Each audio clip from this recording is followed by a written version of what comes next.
You watch UConn improve to 5-0 on the season. 81-71 victory over Texas earlier this week. That was inside the Garden. It's 22 straight non-league victories by double digits. Crazy streak. 5 of the top 8 scorers from last season's team that won the national title are no longer in the program, but UConn is still obviously good. My question for you, how good? Damn good. And I came out of I drove home from the Garden Monday night thinking that UConn had to be regarded as a top 5 team in the country. I don't shift off that whatsoever, in particular because it won by double digits again over a top 15 opponent. Klingon was just okay. It had, Hassan Diarra to come off the bench and be as impactful as he was. And then for the emergence, I don't know if Samson Johnson is going to be this year what Klingon was last year, but he is the rotation center. He is the center off the bench. He had the best game of his young career. And to me, as I wrote in the column, it's a sign of elite program building and culture at UConn. The fact that, Tristan Newton, he had 8 points. He had 8 assists. He had a solid game. He was the Empire Classic MVP over the course of 2 games. But this was Caravan, some Cam Spencer. Caravan went for 20, had a couple of really big shots as the shot clock was expiring there to really spoil Texas's late hopes of even trying to keep it close and steal the game there. With Klingon being just he's still working his way back. Hurley said afterward, like, he's fully healthy, but he just needs to get ramped up a bit more with conditioning. Like, he's just not there yet. So you lost all the guys you lost last year, including the big 3 of Sanogo, Hawkins, and Jackson. Klingon doesn't play that well. You don't get like a studly performance from your point guard in Newton, but you get a lot from Caravan. Solomon Ball looks he's not statistically, he's not a major impact, but when you're watching the games, seeing how he plays, the energy he plays with, he's a vocal player, a really key piece. Yeah, UConn, and if you springboard off the Marquette stuff, and Creighton's not that bad either. We could have a situation here where the Big East at some point in the season has the top 2 teams in the AP top 25. Now, you're going to need results to break your way in order to get there, of course, but Connecticut has that kind of ceiling, and I did tap the brakes on them in the preseason just because I just needed to see what they were going to be without those pieces that won a national championship. And lo and behold, and as I wrote, like, they haven't played multiple ranked teams yet, so we'll see. They got to go play at Kansas in a week and a half here, and what a damn great game that is. But they have passed the test right now, and with 22 straight, this is outrageous, 22 straight wins by double digits over non-conference opponents.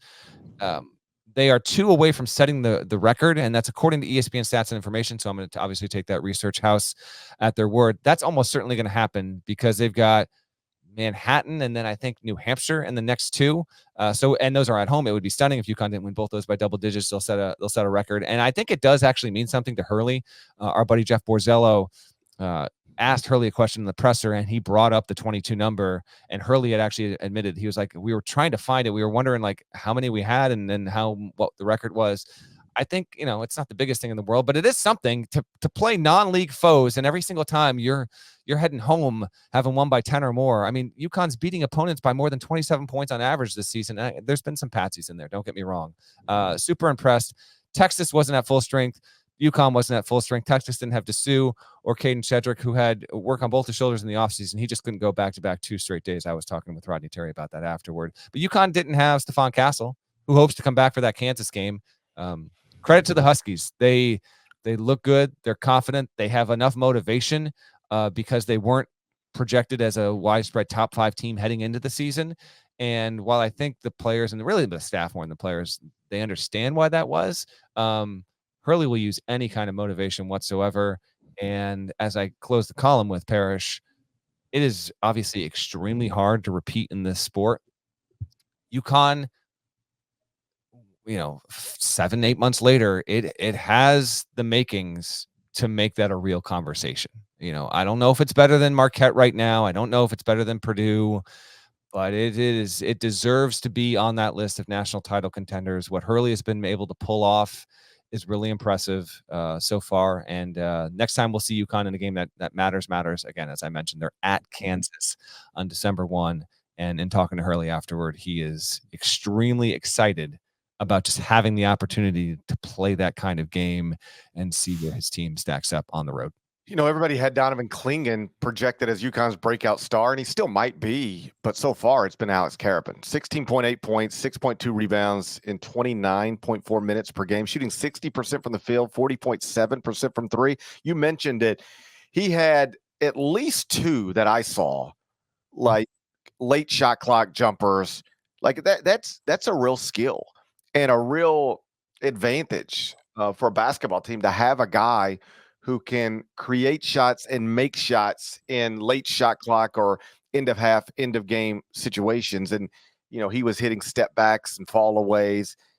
He didn't look like a role player. He didn't look like a glue guy. He looked like somebody who could, you know, be a star for a very good college basketball team. And he's been that so far this season. Last year, averaged 9.3 points per game. That was fourth on UConn's national championship team. He is now the leading scorer at UConn through 5 games, up 7.5 points per game, while basically playing the same number of minutes. So I agree with you. There is a chance we get to a point where a couple of Big East teams, whatever they are, could be Creighton. I mean, let's look, could be Creighton. But, you know, Marquette, UConn, Creighton, some combination of those three could end up 1 and 2 in the AP poll. And I guess if you wanted to submit an AP ballot on Monday morning, Sunday night, that had it, 2 Big East teams 1 and 2, you could do that if Marquette beats Purdue. You could reasonably put UConn all the way up to 2 or number 1 if you wanted to. It won't be what the top 25 and 1 does, but it's totally reasonable. The tip top of the Big East off to a terrific start. UConn, Marquette, and Creighton at this moment all remain undefeated. Real quick news notes, and then we can get to the preview here. Elsewhere, Colorado ranked 18th, and this was on the air. GP watched you do the halftime and post game stuff. It got beat by Florida State in overtime on CBS Sports Network on Tuesday. Good on Florida State for getting a couple of wins down there in Daytona Beach. FSU has now won 14 straight overtime games. We talked about this on the show last year when it happened. The odds against this are infinitesimal, to repeat that bit in that segment from last season. So credit to Leonard Hamilton for getting a couple of good wins. I thought Colorado would win that little small MTE with ease. Didn't happen. FSU pulled it out in OT. That's a very big win for a Florida State team that got run out of the gym by Florida not so long ago.